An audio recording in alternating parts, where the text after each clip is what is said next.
ഓണം റിലീസായി തിയേറ്ററുകളിൽ എത്തിയിരിക്കുന്ന മോഹൻലാൽ ചിത്രം ഹൃദയപൂർവ്വം, കല്യാണി ചിത്രം ലോക ചാപ്റ്റർ 1 ചന്ദ്രയും നേർക്കുനേർ. ഹൃദയപൂർവ്വം പ്രേക്ഷകർ ഒരു ഫീൽ ഗുഡ് യാത്രയിലേക്ക് കൊണ്ടുപോയപ്പോൾ ലോക ചാപ്റ്റർ 1 ചന്ദ്ര ഒരു സൂപ്പർ ഹീറോ യൂണിവേഴ്സിന്റെ പുതിയ വാതിലുകളാണ് തുറന്നത്. രണ്ട് ചിത്രങ്ങളെക്കുറിച്ചുമുള്ള അഭിപ്രായങ്ങൾ സോഷ്യൽ മീഡിയയിൽ തകൃതിയായി നടക്കുന്നുമുണ്ട്. രണ്ടും ഒന്നിനൊന്ന് മെച്ചം. നീണ്ട ഇടവേളയ്ക്ക് ശേഷം സത്യൻ അന്തിക്കാടും മോഹൻലാലും ഒന്നിച്ചെത്തിയപ്പോൾ തിയേറ്ററുകളിലേക്ക് എത്തിയത് ഒരു ഫീൽ ഗുഡ് എന്റർടൈനർ തന്നെയാണ്. ചിത്രത്തിന്റെ പ്രധാന ആകർഷണം മോഹൻലാലും സംഗീത് പ്രതാപും തമ്മിലുള്ള കോമ്പിനേഷനാണ്.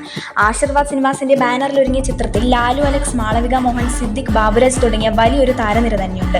ഒരു പക്ക ഫാമിലി എന്റർടൈനറായ ഹൃദയപൂർവ്വം ഇതിനോടകം തന്നെ പ്രേക്ഷക ഹൃദയം കീഴടക്കി കഴിഞ്ഞു. അതേസമയം മറുവശത്ത് കല്യാണി പ്രിയദർശൻ സൂപ്പർ ഹീറോ ആയി എത്തിയ ലോക ചാപ്റ്റർ 1 ചന്ദ്ര മലയാള സിനിമ ഇന്നുവരെ കണ്ടിട്ടില്ലാത്ത ഒരു ദൃശ്യാനുഭവമാണ് പ്രേക്ഷകർക്ക് സമ്മാനിക്കുന്നത്. ഡൊമിനിക് അരുൺ സംവിധാനം ചെയ്ത ചിത്രം അതിന്റെ ദൃശ്യഭംഗി കൊണ്ട് ഇതിനോടകം ശ്രദ്ധേയമായി കഴിഞ്ഞു. വിസ്മയിപ്പിക്കുന്ന VFXും ഹോളിവുഡ് നിലവാരത്തിലുള്ള പ്രൊഡക്ഷൻ ക്വാളിറ്റിയുമാണ് ചിത്രത്തിന്റെ പ്രധാന ആകർഷണം. ദുൽഖർ സൽമാന്റെ വേഫറർ ഫിലിംസ് നിർമ്മിച്ച ഈ ചിത്രം മലയാളത്തിൽ കൂടാതെ തമിഴ്, തെലുങ്ക്, ഹിന്ദി, കന്നഡ ഭാഷകളിലും റിലീസ് ചെയ്തിട്ടുണ്ട്. ലോക എന്ന സൂപ്പർ ഹീറോ യൂണിവേഴ്സിന്റെ തുടക്കമായാണ് ഈ സിനിമയെ കണക്കാക്കുന്നത്.